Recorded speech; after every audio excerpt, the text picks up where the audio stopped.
Hello, karibu tena kwenye podcast nyingine ambayo naamini itakwenda kuongeza thamani zaidi kwenye maisha yako. Na kupitia podcast hii leo nitazungumza juu ya viashiria ambavyo vinaonyesha kuwa mahali ulipo hauthaminiwi wala haupewi kipaumbele. Inawezekana ni kazini kwako, inawezekana ni kundi lako la marafiki, inawezekana pia kwenye familia, lakini hata mtu uliye naye kwenye mahusiano. Sasa kuna wakati ambao unajikuta upo sehemu, unatoa muda wako, unatoa nguvu zako na jitihada zako zote, lakini mwisho wa siku hakuna anayejali, hakuna anayekushukuru, hakuna anayeona uwepo wako, na vitu vyote ulivyovifanya havionekani kuwa na maana. Ukweli ni kwamba sehemu hii ni hatari sana kwenye maisha yako, kwa sababu ni sehemu ambayo hauthaminiwi wala haupewi kipaumbele chochote.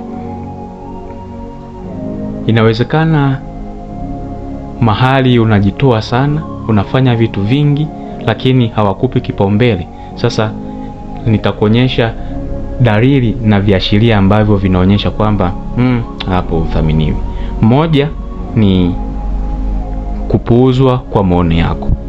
Inawezekana kuna wakati unazungumza, lakini watu wanaendelea na mambo yao, wanaendelea na mazungumzo yao, lakini na pengine hata hawakusikilizi. Wanakukatisha tamaa, wanakukatisha wakati unaongea. Hii ni ishara ambayo inaonyesha kwamba hapo ulipo hauthaminiwi. Lakini jambo hilo hilo akiliongea mtu mwingine, watampongeza na pengine watampigia makofi. 2, kutafutwa wakati wa shida.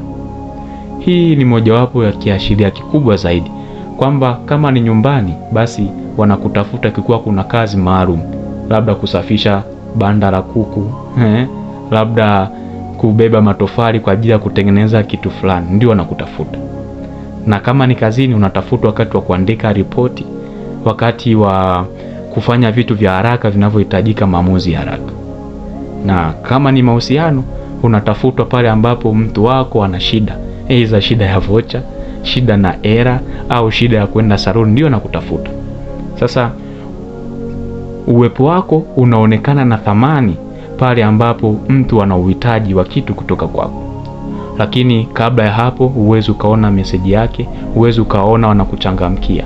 Hiyo ni ishara ambayo inaonyesha kwamba sehemu uliopo hauthaminiwi. 3, kutokushirikishwa kwenye maamuzi.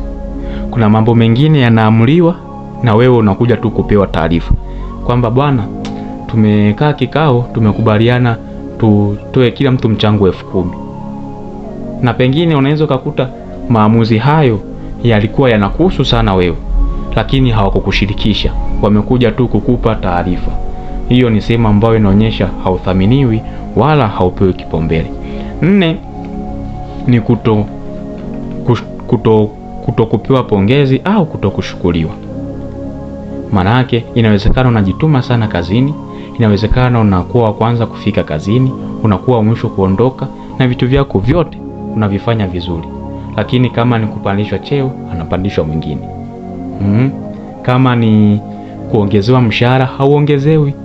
Kama ni kupelekwa mafunzo, haupelekwi wewe, wanapelekwa watu wengine. Hiyo ni sehemu inaonyesha kabisa wewe hauthaminiwi. Sasa ukweli ni kwamba si kila mtu ataona thamani yako, na wala si kila mahali utapewa kipaumbele.